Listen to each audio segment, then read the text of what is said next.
الشیطان اللعین الرجیم بسم اللہ الرحمن الرحیم الحمد لأہلہ والصلاة علی اہلہا اما بعد۔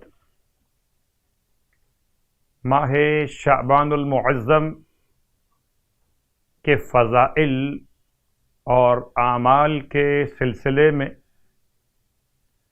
آپ کی خدمت مقدس میں لفظ ماہ شعبان اور اس کا ترجمہ، یقیناً اس مبارک مہینے کے ایک سے زیادہ نام بیان کیے گئے۔ اس مہینے کا نام جو اسلامی کیلنڈر کے اعتبار سے یعنی کہ 8واں مہینہ شمار کیا جاتا ہے سال کے مہینوں میں، اور یہ جناب کلاب بن مرہ 5ویں جد ختمیہ مرتبہ صلی اللہ علیہ وآلہ وسلم کے زمانہ مقدس سے اس کا نام شعبان رکھا گیا۔ اس کو شعبان المعظم کے نام سے بھی یاد کیا جاتا ہے۔ شعبان کی وجہ تسمیہ، شعبان کو شعبان کیوں کہتے ہیں، اس نام کا رکھے جانے کی وجہ بیان کرتے ہوئے بعض صاحبان علم یہ بیان کرتے ہیں کہ چونکہ عرب والے اس مہینے میں اپنے مویشیوں کے لیے چارہ اور گھاس پھوس تلاش کرتے تھے، ماہ رجب میں چونکہ بیٹھے رہتے تھے قتال سے رکے ہوئے، تو ماہ شعبان میں نکل کے تلاش کرتے تھے۔ اس اعتبار سے اس مہینے کا نام تلاش کی بنیاد پر رکھا گیا شعبان۔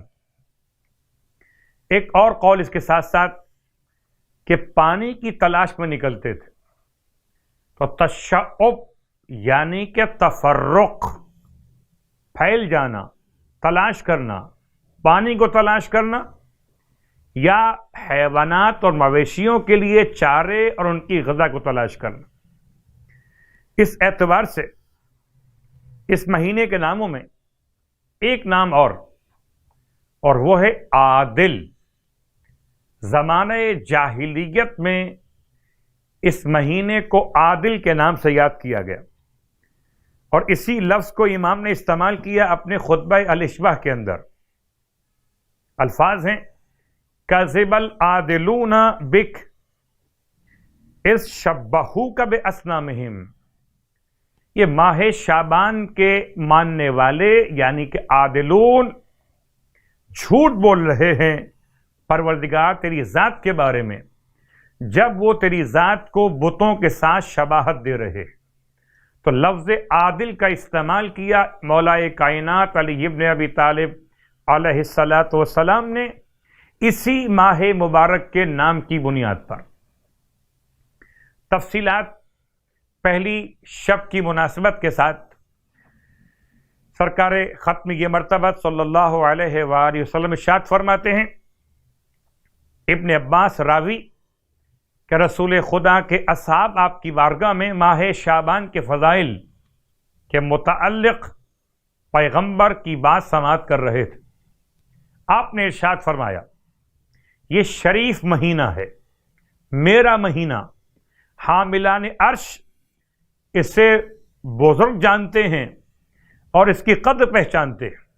اس مہینے میں ماہ مبارک رمضان کے لیے مومنین کے رزق میں اضافہ کیا جاتا ہے، اللہ اکبر، اور جنتوں کو آراستہ کیا جاتا ہے۔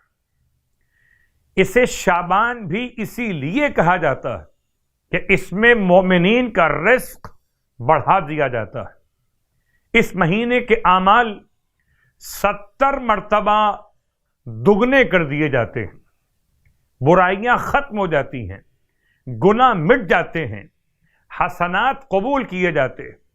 اللہ اپنے بندوں پر فخر و مباحات کرتا ہے اور اپنے عرش سے روزے داروں اور عبادت گزاروں کو اپنی نگاہ رحمت سے نواز دیتا ہے، اور ان کی وجہ سے اپنے عرش کے حاملین پر فخر و مباحات کرتا ہے۔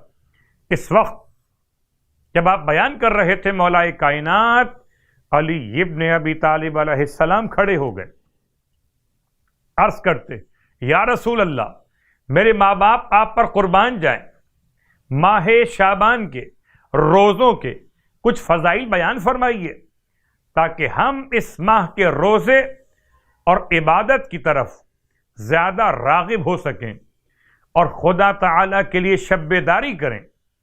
پس اللہ کے حبیب نے ارشاد فرمایا کہ جو شخص شعبان میں ایک روزہ رکھے گا خداوند عالم اس کے لیے 70 نیکیاں لکھے گا، اور ہر نیکی 1 سال کی عبادت کے برابر ہوگی۔ اب آئیے نماز کا بیان۔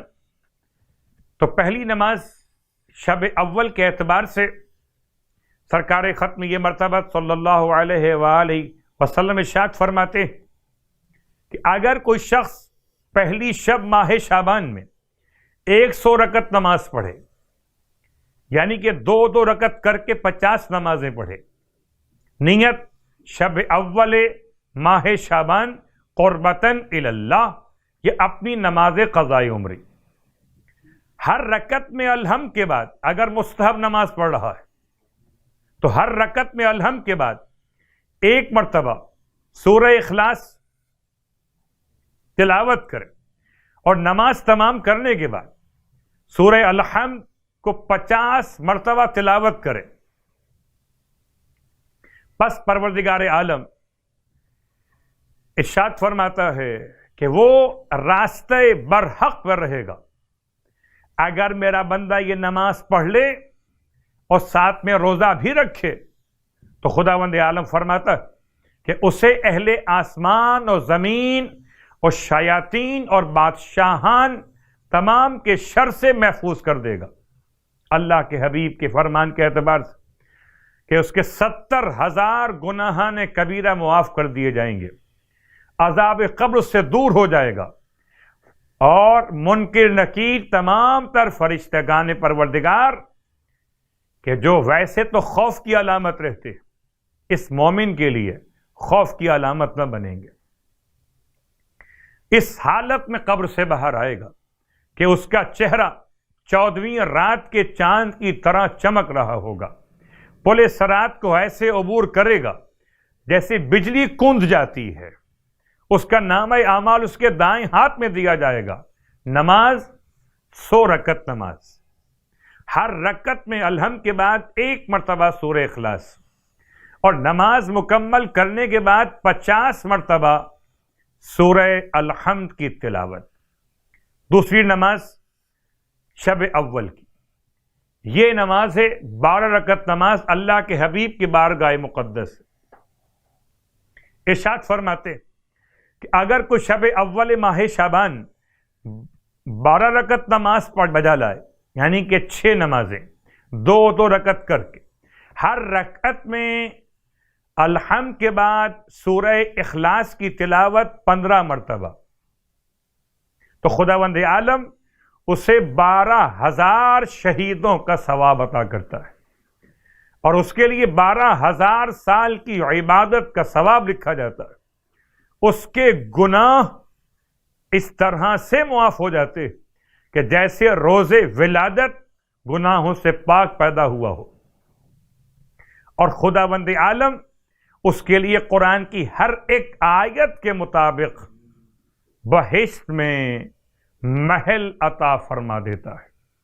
شب اول جناب زینب کبریٰ کی آمد، اور اس میں کوئی شک نہیں کہ جناب زینب کبریٰ کی آمد باعث برکت، باعث رحمت۔